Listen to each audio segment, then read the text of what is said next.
Right, let's start. So last time we talked about, well, we got into how particles would move, and we had a little brainstorm session on what to make.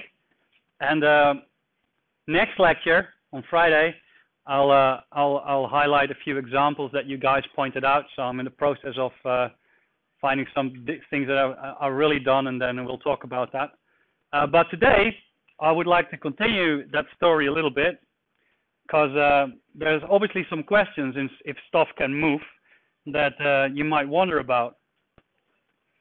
And so we've seen that particles can move by a variety of means through a liquid. For example, you could shake the liquid and then the stuff would move, but that's via kind of convective flow. And if you look on a really small length scale, then that doesn't count anymore. And under there, you only have diffusional processes. And then we saw that you had things could move under the influence of an external field. So, for example, gravity, or you could put an electric field over it. Or things move through Brownian motion, which was found out centuries ago and which was described quite nicely by Einstein and by Langevin, and then Jean-Baptiste Perrin did some really nice studies on that as well. But obviously, if stuff can move, then stuff can bump into each other. And if they bump into each other and collide and stick, then, you know, it might be game over. Because obviously, if you have a particle that bumps into another particle and that would stick to it, then the particle then is a cluster and becomes bigger. And if stuff becomes bigger, then suddenly you come into this gravity regime. And then if your density is higher as a cluster, then obviously you fall down. And if your density is less, then you go up. And if you would be a droplet and you would bump into another droplet, then suddenly you coalesce and you become a bigger droplet. And if you're a bigger droplet, the same thing applies. Gravity comes into play. And, you know, if you're lighter, if you're an oil droplet dispersed in water, so say olive oil or something, of which the density is less than the density of water, then suddenly you'll start to go up way quicker. And that could be the end of your colloidal dispersion. So today, I would like to go into a little bit into what happens if stuff bumps into each other and how can we prevent stuff from bumping into each other. Because obviously, there is a way of retarding this effect or even fully preventing this, because, you know, you can buy milk, and milk is stable for a week at least nowadays. And you can buy paint and it doesn't all fall down. And so there's obviously mechanisms into place that make sure that, you know, if stuff approaches each other and they're on a collision course, that, you know, the mayday starts to happen and that they don't physically bump into each other. Or if they would bump into each other, that bumping into each other would be reversible. So you can just quickly touch each other and then decide to move apart again. So this is where it all comes from. Why would stuff that bumps into each other stick? Because we're dealing with lyophobic colloids. Yeah?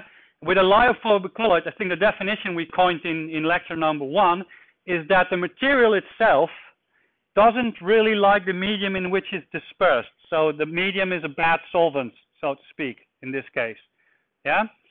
So it's kind of weird that if you would have a particle, obviously you have a quite large surface area and you have a surface tension with the medium you're in dispersed. And if you multiply the surface tension with the total surface area that you've got, so you've got the surface area of one particle multiplied with the total number of particles multiplied with the tension, you have quite a lot of energy that you don't want. And as a result of that, all these particles, so, you know, if you look at the picture on the right, so you've got 6 particles there, they'd rather just be a block. Yeah? Well, a block is a bit weird. I should have drawn a bigger sphere, because obviously a sphere area to volume would be less than a square in this case, or a cube in this case. But actually, so that's what happens. So from a thermodynamic point of view, lyophobic colloids are not stable, because the stable state would be just one bulk block. Yeah, it doesn't add up basically. So what we basically have, we have a metastable state. If the stuff bumps into each other, it wants to stick, but we're preventing this from happening by some way or the other. And then if it bumps into each other, there's different terminology. And the literature is very confusing about this. So here's the way how we would like to use it. So flocculation means it's reversible. Kind of, you form a flock. You have a bunch of particles that group together, but you can break up the flock again into separate units. You know, for example, if you put a little bit of extra energy in it, so, you know, kT goes up of the particle, velocity goes up, and then they move apart from each other. Now, coagulation is irreversible. So when stuff sticks, it sticks. And you'll end up with a blob, yeah, of lots of particles that clump together. You can't get them apart anymore. And then obviously you get colloidal instability, and you'll end up with a mess, basically. Now, coalescence means that stuff can fuse. Now, obviously, when stuff fuses, there has to be flow, because otherwise it can't fuse. So we're talking liquids, or we're talking, you know, polymer particles that are way above the glass transition temperature. In essence, you're also in a liquid state then. So, you know, things collide, and then if you would be two spheres and you bump into each other, you want to minimize total area, and therefore you're starting to become one big sphere. Yeah, you can even calculate how big that sphere becomes then, because you know the total volume of the two, and you make a new sphere, so you know how big a sphere you make. So, so the real question is, for lyophobic colloids, stuff would like to become one big blob, and clearly we don't want that. So for lyophilic colloids, for people who've forgotten what a lyophilic colloid is, a lyophilic colloid loves the solvent. So if it could, it would completely dissolve into a solution. So for example, a gel, your contact lens, if it would be a tiny one, would be a good example of a lyophilic colloid. Your contact lens basically is a hydrogel. Yeah, it's 5% polymer, 95% water. And if it could, it would be more water, because it would just dilute and dilute. And the reason why it can't is because it's cross-linked. So those things on a colloidal scale are coined microgels. Micro because it's a small gel in a way. But effectively, you make an object that would like to swell more but can't because it's physically constrained through cross-linking. In the majority of cases, this cross-linking means covalent bonding. You could obviously argue that that's not always the case. So, for example, you could say I'm going to make an organogel. So I have a material that would love to swell in decane, for example, and I introduce physical cross-links with quadruple hydrogen bond groups or something. Yeah, and that's the reason why I get a jelly lyophilic kind of thing. So lyo means, in a way, stands for solvent, philic stands for I like, phobic stands for I don't like. So that's roughly how it works. So the majority of colloids in water, in this case what we're talking about, the most examples that we have, we're talking about lyophobic colloids. They would like to cluster together. So what plans have we got for them not to bump into each other? Who's got an idea? How can I stop stuff from bumping into each other? Plans. Who's got a plan? Any creative thoughts? And what would then, you know, so could you make the colloids the same charge? What would be the mechanism that they wouldn't bump into each other then? Yeah, electrostatic repulsion. So that potentially, okay, let's have a chat about that. What else? Any other plans?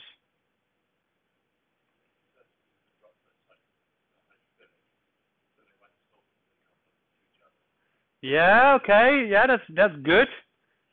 That's, you know, could be the same as putting a lot of charge on it, because if it's in water, then, but it could also mean something different. So what would you envisage then? They can't see each other, basically. Yeah, that's possible. How would you do that then? Yeah, surfactant, but what type of surfactant? Because if I would use SDS, I'm back with charge. Yeah, so I'm talking then coulombic repulsion again. So what would you, anybody heard of other type of surfactants that could potentially prevent stuff from bumping into each other? No? Everybody sits here like no idea. So okay, we'll come back to a few examples. Any other ways of, so like we had coulombic repulsion, we had make the particles be stealthed in a way, you know, water-rich layers so they can't see each other. What else?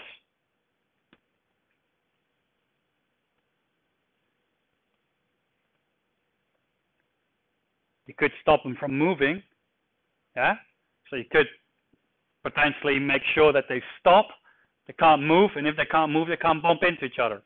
So let's have a look at the various options. So let's have a look at the first option, stop them from moving. Well, the theory people would say just go to absolute zero. Yeah, absolute zero. There's no freedom, no KT. No KT means no velocity, means they don't move, means they can't bump into each other. Yeah. Experimentally, you could say, okay, let's talk Brownian diffusion. Yeah, what was it again? Diffusion coefficient was KT divided by, for a sphere, 6 times pi times the viscosity, the dynamic viscosity, times the radius of the particle. So viscosity, if I don't want it to move at all, I whack viscosity to infinity. How could I do that? Turn my medium into a solid, maybe. Yeah, so I could freeze it. But freezing is a bit of a dodgy one. So, but you could also, you have these liquids, and they're called thixotropic liquids. They're quite fun. For example, ketchup is a good example.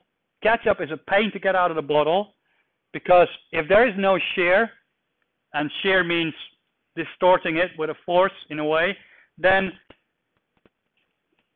it acts a bit like a solid, which means for a solid you have almost infinite viscosity. And if you then start shearing it, you get shear thinning behavior, so viscosity drops. And there are quite some nice examples. So other examples I think you can get in Tesco here. I had a bottle in my lab, but Tom, one of my grad students, drank it. It's called Coagulation. It's a bottle and it has big chunks of coconuts in it, and they don't go up or down. They just float, well, in the liquid. They don't move. And the reason is that the water is enriched with some polycarbohydrates that have that behavior. If I don't shear at all, it's a liquid. Oh, sorry, it's a solid. But if I move, it becomes a liquid, and obviously I can move these bits around. So you can get it. It tastes a bit funny, but they do sell it at Tesco at Canley, so check it out. So that's one option, right? So, but those things are a little bit extreme, yeah. So I think that's used more is to increase the barrier. So these particles, they come close, and then you can increase the barrier so that once they come close, they have an interaction with each other, and they start. This interaction could be attractive, or it could be repulsive. And obviously, we want a repulsive interaction because if it was attractive, they would just click, right? And you would have a.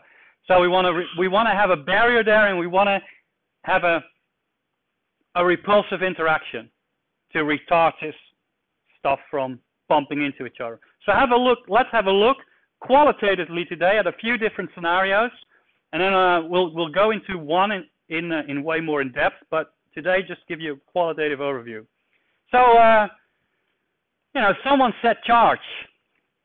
Yeah, it's good. So, and here is some stuff that you might have heard of. Double layer. So if you followed electrochemistry in year 2, and if you've done Pat and Julie's course in term 1, interfaces, you must have heard of the word double layer. And double layer is quite interesting because a double layer happens in a kind of high dielectric medium. So you have water, you can have ions in there that are dissolved. So if I would have a certain surface charge, in this picture on the left, I have a cationic charge on my surface. This cationic charge could, for example, be introduced by chemical groups. What groups will have a positive charge? Protonated amines. Yeah, if you want to have a permanent charge, you get a quaternary amine. So a quaternary ammonium salt would give you a permanent positive charge. Obviously, if you have free amines, depends on your pKa. Yeah, at low pH, they're protonated, so you have a plus charge. At high pH, they're neutral. Yeah, so your charge density on the surface might vary. And then, obviously, if you have a bunch of cations, you have to stay electronically neutral, so you have to have a bunch of anions as well. And those anions are not on the surface, they're just floating around in the liquid. In this case, let's take water, and then they obviously feel attracted to the surface because they're negatively charged. and the surface is positively charged. So you get an enrichment towards the surface. So anions will have an enrichment towards the surface, so there's more of them the closer you get, and cations will not have that. So cations, the bulk concentration, the closer you get to the surface, it will go down till effectively it reaches zero. We'll come back to that later in more detail. So so effectively, if I would sit in the liquid, and if my surface would be like infinitely away, and if you have cations and anions in the liquid, so I'm electronically neutral, so I just have as many cations as anions, yeah. And then if I walk closer towards my surface, and if you think that, you know, these things are a bit like a forest, and you walk through it, then, you know, you can't really see the surface if that would be a house in the forest. And you walk closer and closer and closer, and suddenly, you know, the picture reveals itself slowly but surely. So in that particular case, in that analogy, you basically, if your cations on the surface, your surface charge is what you want to see. If you're infinitely away, you can't see it. So you see just bulk, neutral, zero, yeah? And you come closer, and you see a little bit more of these positive charges. You come closer and closer and closer. So that increase if you go closer, or decrease when you move away, is the potential. Huh? So you see, you have a surface charge density with a surface charge, and that potential drops to zero if you move away. And the reason why it drops to zero, because obviously in the bulk you have to be electronically neutral, and if you come closer, the reason why it drops is because you have an enrichment of anions there. Now you can play with that. Now that funny enrichment, that area where you have that, that's called a double layer. And there are different planes in there. You might have heard of a shear plane, you might have heard of a stern layer, you might have heard of zeta potential already. If you haven't, don't worry, we'll get back to that in a little bit more detail. But obviously you can imagine that if you have this graph and it goes down, and that how it goes down, how fast it goes down, and how high it was originally depends. How high it was originally depends on the surface charge on your surface. And like I said already, if I would have normally amines, if I would change the pH, I could deprotonate a bunch of them, which means my surface charge would drop, which means obviously, you know, I get a different type of potential curve. But I could also make my forest more dense by adding more anions in there, and then I have to get closer to see the same effect. And that's what you see here on the right-hand side. So you see at a 1-to-1 electrolyte, say if I add, for example, sodium chloride, at a 1 millimolar, you see a certain function, and if I up the dose, you see the double layer basically compressing itself, because the density of anions and cations becomes a more dense picture, and obviously you drop quicker to zero. And now the interesting thing is, like if I'm one particle and the other particle, and I'm infinitely away from each other, I don't see the surface charge. I see, you know, the forest story. So it's, but if I come closer, suddenly I see maybe a little bit of charge. Yeah? So it depends on the distance, how far I am, how much of this positive charge I actually see, and how I interact. And if that is not enough, I can get closer, and if it's too much, I will move away. Obviously depends also on my velocity. So potential functions of this start to become really important, and we'll get back to that in detail. So in the next slide, you see a picture of basically what that's going to be like. And the theory that describes this in detail, or one of the theories that describes the detail, but the one that has gained the most momentum, is the DLVO theory. 4 people. There's again Landau, Verwey, and Overbeek. Those people, the first 2, independently from the last 2, developed a theory. This was during the Second World War, so it was difficult to communicate with each other. Just after that, you know, it merged into one big story. And what you see here is you see on this graph, you see the interaction energy, the interaction potential between 2 particles as a function of distance. And there's a stripy line that goes down, which is the van der Waals attraction. Now, van der Waals forces, we come back to that in detail later what exactly that means, but two bodies will have an attractive interaction with each other. And that interaction becomes stronger and stronger the closer you get. So you have a certain potential for that, and that's that line. The other one that goes up, the dotted one, is a double layer repulsion. That's this Coulombic repulsion, yeah? So what you're going to get is you have to add these two up to each other. So you have attraction and repulsion. So you sum them up to get a linear combination of the two, and then you get a certain pair potential. And that's the line that's drawn, well, just as a line that's not stripy. And depending on, you know, the steepness of the double layer repulsion with respect to the van der Waals attraction, you can get different graphs. And the thing to remember now, if it's below zero, it's attraction, and if it's above zero, then it's repulsion. Yeah? So what you see here is that things feel attracted to each other, and then there's a local minimum there, and they might, for example, crystallize or something. And then in order to get into a deep minimum, to really irreversibly stick to each other, they got to jump over this barrier. And what you want to know is, how high is this barrier? Because you know how fast particles move. You know it's kT, around, you know, maybe a little bit more. Yeah, if you kick them with propulsion, it'll be a bit more, but you can calculate what the energy is, because effectively, half mv squared equals half kT. Yeah, so you can figure out, if you know the velocity, you can figure out how many kT there is.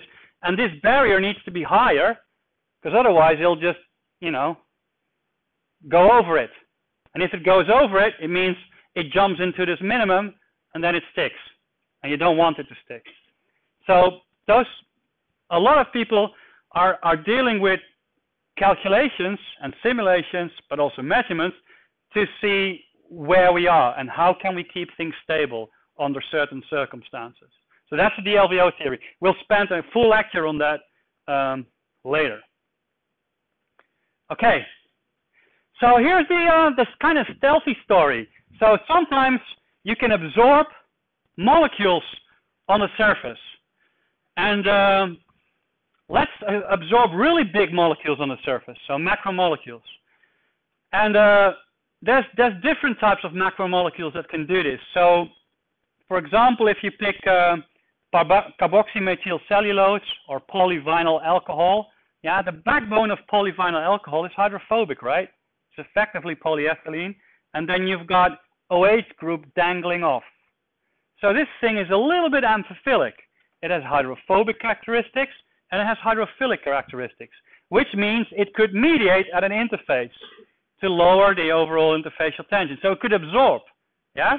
And if it absorbs, because it's really big, it doesn't lie flat quite nicely. It kind of, you know, wiggles a little bit up and down, so you get a bit of spaghetti chains that go into the solvent, yeah?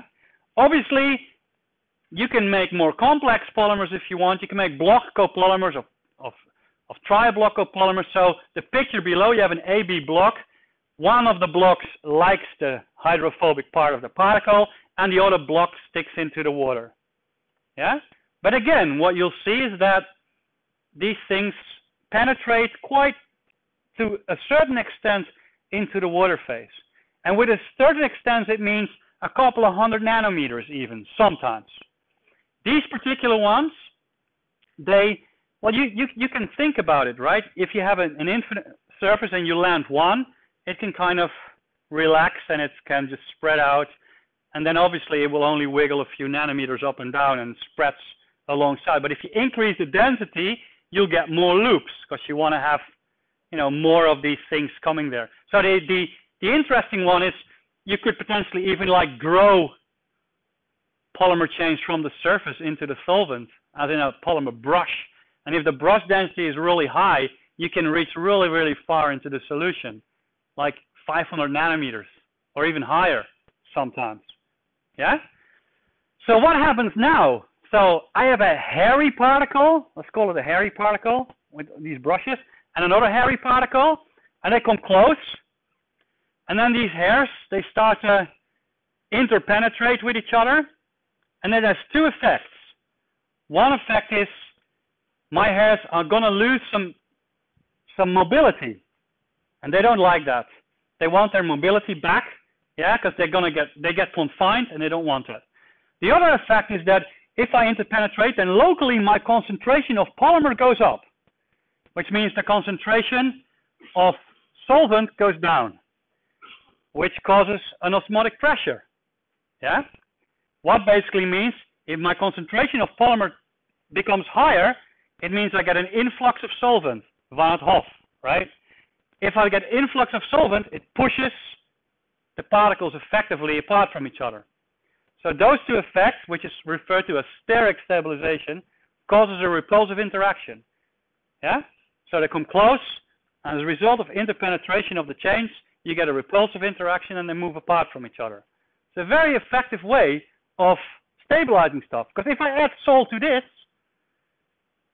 doesn't matter, right? Does it matter or doesn't it matter? So if my change, for example, would be polyethylene oxide, does it matter if I add salt or not?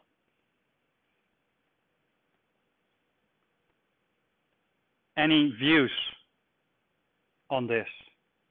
So now you have to combine a different discipline, right? Now you got to think polymer chemistry suddenly. So what do you know about polymer molecules in solution? Sometimes, if you change the conditions, you could get LCST behavior, lower critical solution temperature, yeah, which means if you heat things up, it crushes out of solution. Yeah? So those effects for polyethylene oxide dissolves in pure water up to 90 degrees. Above 90 degrees, it's no longer soluble and it crashes out. If I add calcium ions,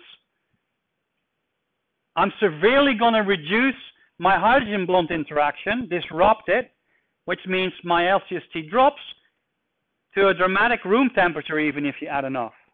Yeah, but you have to add a lot, 0.1 molar. Yeah, that means that then PO would crash out. It becomes hydrophobic. If PO becomes hydrophobic, these funny chains that reach into the water, they collapse and effectively have a hydrophobic particle, and then it's game over. They bump into each other. But I have to go to very extreme high salt concentration. So the generic rule is steric stabilization, if you add salt, doesn't matter.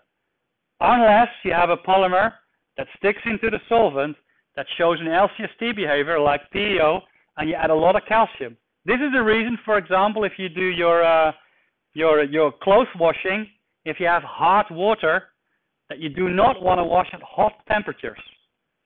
Because a lot of the surfactant formulation has PO in it, and then if you think that your clothes, if you wash your dark clothes at 60, and then you have this white powder everywhere, and everybody thinks you've got dandruff, but what you've done basically is you've went above the LCST because you had hot water, and as a result of that, all these polymer bits just flocculate and precipitate themselves on your clothes.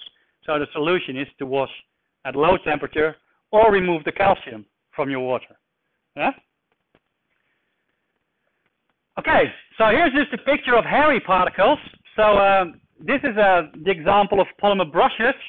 So some stuff that we've done. And then, so you see particles, this is a cryo-TEM picture. So these are particles that are made, and they've got hairs. And the hairs are grown from the surface. So, and they've got pretty long hairs. The particle is about 150 nanometer. These hairs, well, they're not actually not that super long, but they're about 100 nanometer long. Yeah? And you might wonder, why do they stretch? Well, these hairs are polyelectrolyte hairs, so they have a lot of charge. So they repel from each other, and they spiked themselves completely up, you know. So and then obviously when this comes close, you have the same reason. And these things are, you know, stable for a very, very long time and under very severe conditions. So now, apart from these kind of three ways of preventing stuff from bumping into each other, so one is cheat with viscosity of your continuous medium, as in effectively getting it to infinity. Playing with charges and playing with a steric stabilization, there are lots of other ways, but they're a little bit more advanced. So if you read into it, you might get depletion stabilization, you might get haloing, some repulsion, some specific ion interactions, but those things are pretty vague and it goes a little bit outside.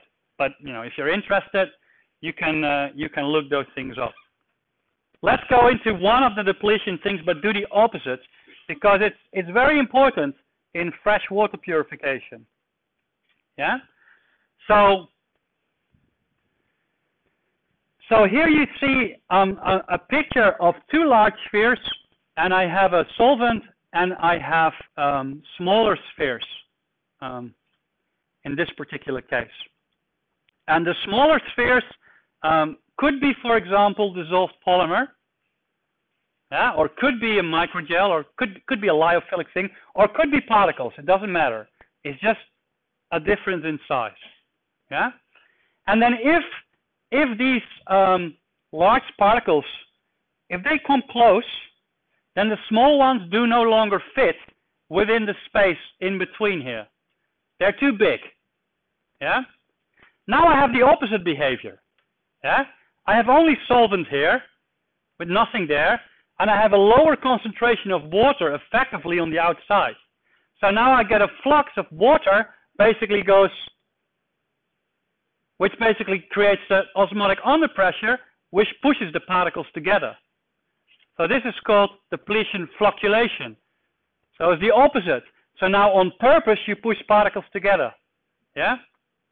Now imagine if you're a really long molecule and you can land on one particle. If you're really long, you can land on two particles.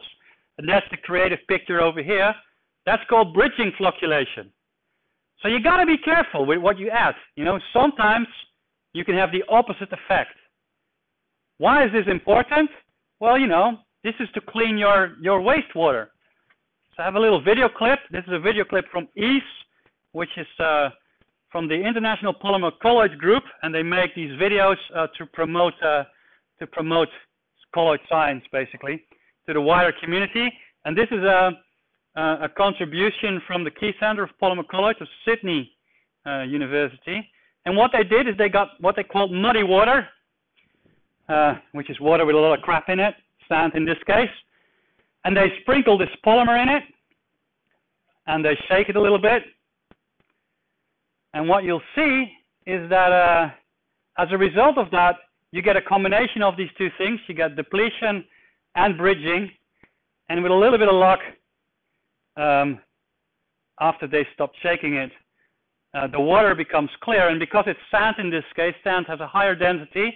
See, you can see it clumping together. The sand goes down, and the fish is happy in the end.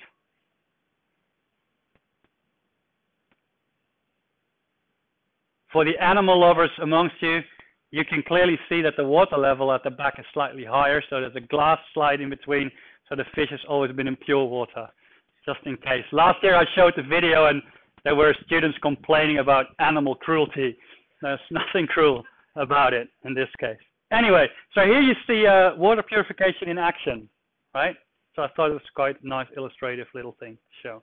Okay, so let's go out with a little bit of a freaky blast here, right? So stuff bumping into each other. We need to understand how stuff bumps into each other and how fast stuff bumps into each other, because only if we know that, then we know what we need to do in order to prevent this.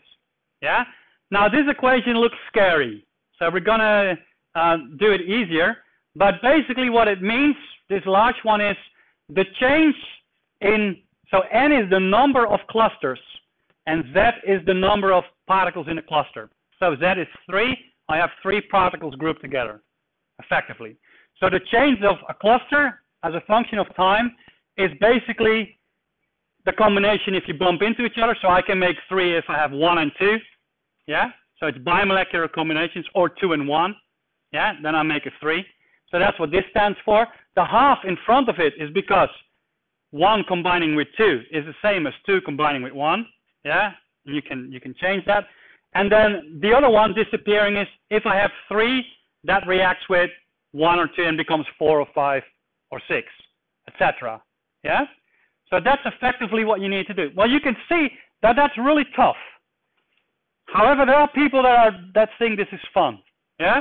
So there's people that, luckily, they do it with monodisperse particles. It even becomes otherwise way tougher. If you want to know the details, there's a great Langmuir paper, 1996. I forgot to put the author on it. But if you look it up, that's a story about that. But let's go back to basics. And let's make it very, very easy. So let's just start with a bunch of spheres dispersed in a liquid, and the second two of them touch, in a way, is game over, right? I don't want that to happen, and what I want to know is how quickly this goes, because it's important, right? Because if I can keep this from happening for a day, then I can sell my milk for a day, and if I can keep it happening for a year, I can't sell my milk for a year because it goes off another way. But anyway, so you'll see the point. Now the person that figured that out was Marian von Smoluchowski in 1917. And this theory is great. It's just collision theory, which is also applicable for any chemical reaction or anything that bumps into each other. So let's have a look at bumping spheres into each other. So this is a story we need to try to figure out. I'm interested in individual particles, so I call them N1. Yeah, N2 means a dimer. So, and because in order to lower my concentration of N1, I need to bump 1 into 1. Yeah, so it's a bimolecular reaction. So effectively, it's minus a rate coefficient times N1 to the power 2. We agree, hopefully. Yeah. Now you know from kinetics in year 1 and year 2 and year 3 that bumping stuff into each other, a rate coefficient could be described with an Arrhenius equation. So an Arrhenius equation have got an A, and I made A red here with a hyphen because I'm going to use another A later. And that's the pre-exponential factor, yeah? And then you've got the activation energy in there and the universal gas constant and the temperature, yeah? Now, let's assume that if stuff bumps, it sticks, which means there is no activation energy, yeah? It just bumps and there is no barrier for it to, so that's gone. So I'm only left with A, which is my pre-exponential factor. And now I'm going to have a look at that. So what is that going to do? Now, here's my system. Ping pong balls in a liquid, obviously orange, and they're of radius A, right?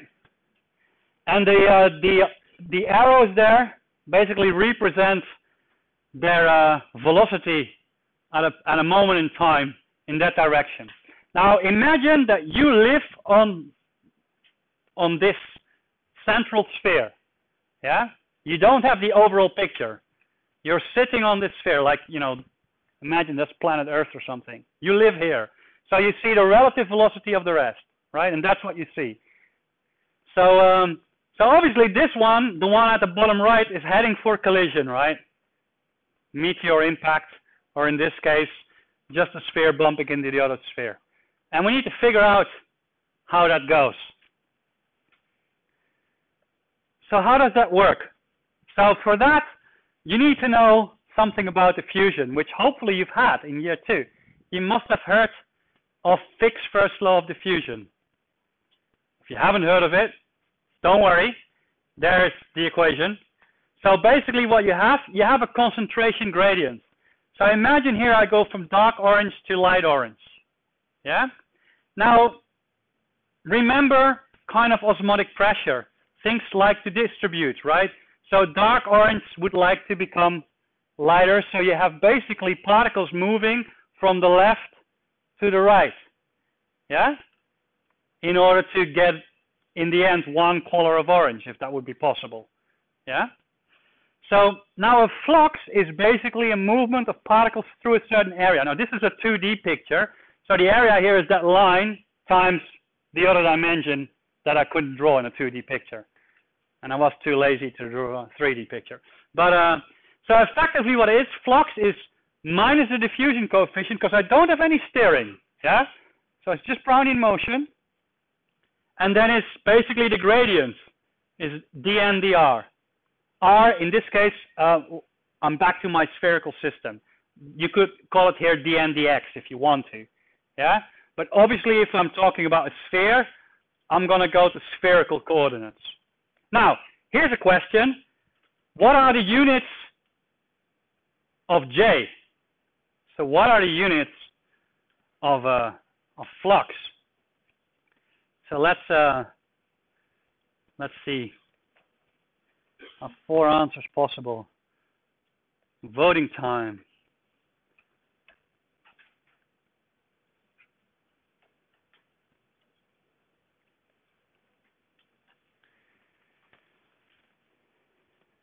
And N is the concentration per liter, yeah, or the concentration per cubic meters. R obviously is a length. And D is a diffusion coefficient, which is what again? Meters to the power 2 per second. So, okay. So I've got 1 over meters to the power 4 in my differential for my gradient, and I've got a meters to the power 2 in my D. So it's 50-50, come on. You know, like D is meters squared per second, then concentration is something per cubic meter, and R is in meter, so it's 1 over meter to the power 4 times meter to the power 2 is meter to the power minus 2 per second. B is the correct answer. Okay. All right, so let's see how this works, right? So so I have these. This is the picture. It's the same picture, only now I've put another sphere over it. So imagine I'm still on my central particle, and flux, Fick's law of diffusion was given. So now, what I would like to do in my head, I want to have a border of another sphere over it, which is this kind of purpley thing, and I'm going to vary the radius of that. And every time I make the sphere bigger and I bump into a particle, then I'm going to count that. So effectively what I've done is that if I multiply my flux with area, effectively, you know, what I'm left with is my frequency of collision, right? So area is meters squared times per meter squared times per second leaves per second, which is a frequency. So it's a collision frequency that particles bump into my central particle.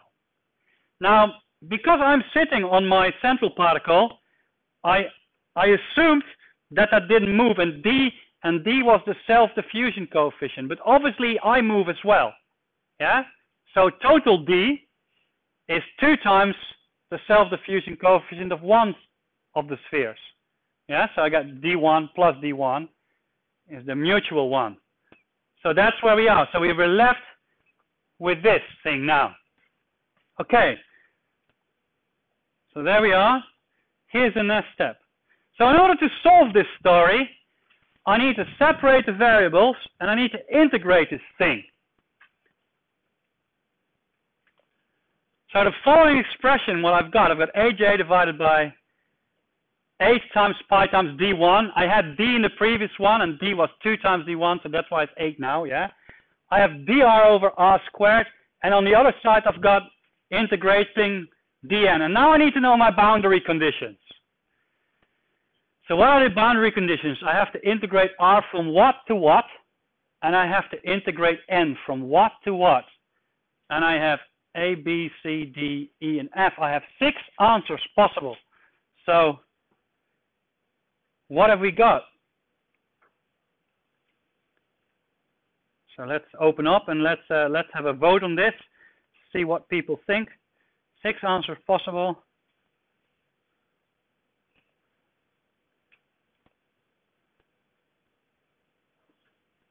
R goes from what to what. So do you want to see? I can go back to the picture if you want to see the picture. So see whether. There you go.